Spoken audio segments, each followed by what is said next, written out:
नमस्कार, मैं अभिषेक उपाध्याय। हमारे साथ में हैं महिपाल जी। महिपाल जी राम मंदिर के भीतर बतौर लेखा प्रभारी काम कर चुके हैं।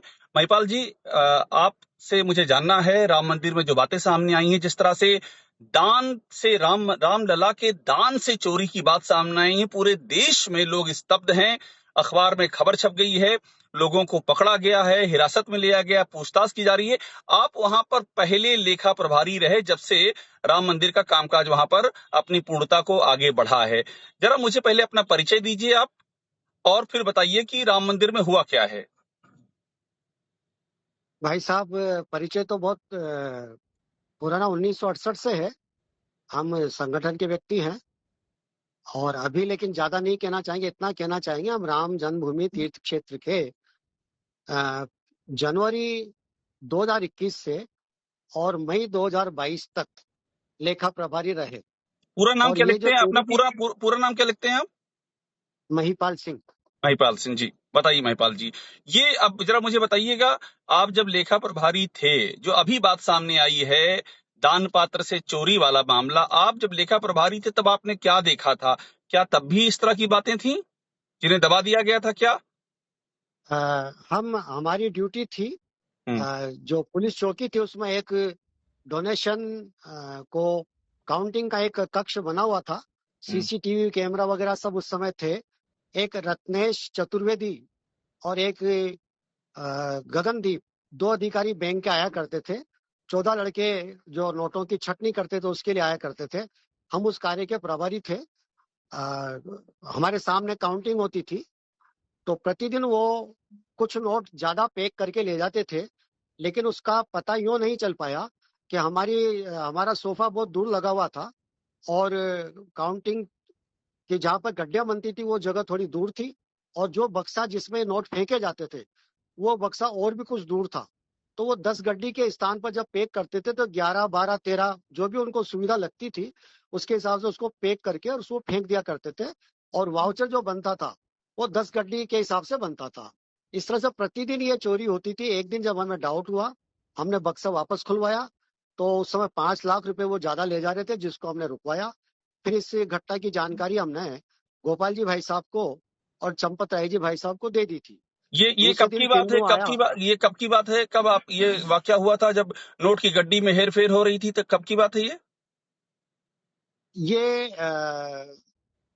ये घटना दिसंबर 21 से आसपास की होनी दिसंबर चाहिए 21 के आसपास, क्योंकि क्योंकि यानी कि ये नोटों में गड़बड़ी और चोरी ये पहले से ही वहां चल रही थी, आप ये कह रहे हैं? ये पहले से चल रही थी। फिर जैसे उनको पता लगा कि भाई ये व्यक्ति जो है प्रमाणित कार्य करता है और किसी तरह की बेईमानी में लिप्त हो नहीं सकता है और इसको शायद दबाया भी नहीं जा सकता है, तो उन्होंने अनिल मिश्रा जी ने जो है मेरे स्थान पे किसी एक और व्यक्ति को वहां पर लगा दिया। फिर दो दो व्यक्ति वहां पर बैठने लगे। 2-3 दिन बाद मैंने अपने आप वहां जाना यूं बंद कर दिया कि मैंने भाई साहब को बता दिया भाई मुझे इस प्रक्रिया से अब दूर रखा जाता है। अच्छा, बेटा सीसीटीवी में मुझे एक बात बताइए, वहां सीसीटीवी लगा हुआ है, काउंटिंग में बैंक के अधिकारी मंदिर के भीतर आके काउंटिंग करते हैं, ये चोरी कैसे हो रही थी? आप जब थे, मैं आपकी आंखों, जो आपने उस समय महसूस किया, जो देखा, वो बताइएगा मुझे। भाई साहब, मैं पुनः बताता हूँ हम्म। कि नोटों की छटनी करने वाले 14 लड़के होते तो वो बास्केट में पैसा डालते थे। वो हम्म। अलग अलग नोटों की छटनी हो जाती थी। फिर हम्म। उसको गगनदीप और रत्नेश चतुर्वेदी जो बैंक के 2 अधिकारी थे वो उनकी 100 की गड्डी बनाया करते थे। फिर 100 की गड्डी के 10-10 गड्डी का एक पैकेट बनाते थे। 10 गड्डी का एक पैकेट बनाने के बजाय वो 11, 12, 13 पैकेट तक भी उसके अंदर रबर बैंड से, बड़े रबर बैंड से बांध दिया करते थे। कहने का मतलब ये है कि 10 गड्डी का तो वाउचर बनता था, जबकि वास्तव में नोट बैंक जो काउंटिंग रूम है उससे वो गड्डी 12 या 13 गड्डी का पैकेट बाहर जाता था। कहने का मतलब 500 की यदि मान लो, अपन मान रहे हैं कि ये इसमें शायद 10 गड्डी है, तो ये 5 लाख होंगे। एक्चुअल में वो 6 लाख हुआ करते थे। 12 गड्डी तक वो एक पैकेट में बांध लिया, पैक कर देते और उसको बॉक्स में फेंक दिया करते थे। लास्ट में एक वाउचर वो बनाते थे खुद। उस वाउचर को जो है जाने के टाइम पे बक्से पे ताला लगाने के पहले वो वाउचर को पूरा नीचे टोटल लगा के और उस पे बक्से में डाल दिया करते थे। मुझे वो लोग ये भी नहीं बताते कि आज वो कितना रुपया लेके जा रहे हैं। बाद में जब मैंने इस पे आपत्ति की तब उन्होंने शाम को प्रतिदिन ये कहना शुरू किया कि हम आज इतना रुपया ले जा रहे हैं।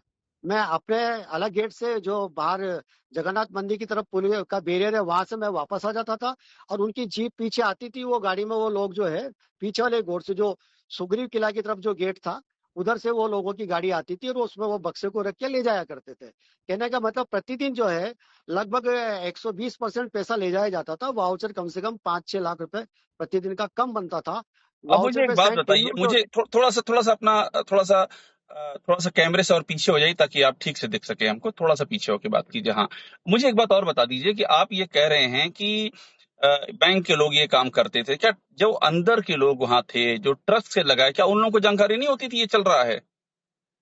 उनको पूरी जानकारी रहती थी। वो टिन्नू के इतने ज्यादा प्रभाव में थे क्योंकि टिन्नू भाई साहब चंपत राय जी के बहुत नजदीक व्यक्ति थे, और टिन्नू क्या कर रहा है क्या नहीं कर रहा है इसकी जानकारी प्रतिदिन की चंपत राय जी भाई साहब को रहती थी।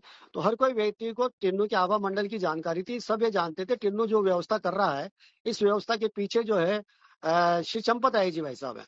तो उसके काम में कोई बाधा होती नहीं थी। फिर उनका क्या इंटरेस्ट बैंक वालों का रहता था ये मुझे नहीं पता, लेकिन टिन्नू वाउचर पे साइन करता था सुबह बैंक में जाके, काउंटिंग होती थी मेरे सामने।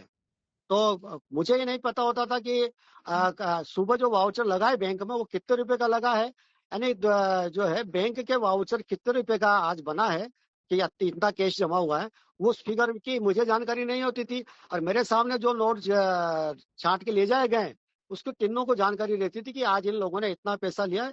वो शायद हो सकता है टिन्नू पीछे से बाद में ठीक है, उनकी गाड़ी तो में ये बैठ बात के बैंक ये तक बात जाता तो था। हो गई, ये बात तो हो गई कैश की। अब ये बताइए, वहां तो जी। धातु भी दान दी जाती है ना, लोग रत्न आभूषण भी दान करते हैं, उसका क्या होता था? 10 अलग अलग जगह चेस्ट थे जिनको अपन तिजोरी के वो कह सकते हैं, कलेक्शन का बॉक्स होते थे 10 अलग अलग जगह।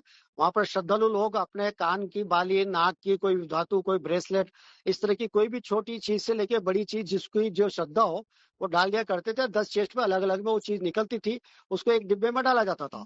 उस डिब्बे को जब भर जाता था 3-4 दिन में, तब टिन्नू आकर ले जाता था अपने, और उसका एक फोटो खींचता था। उस फोटो को वो किसी जगह सेंड करता था।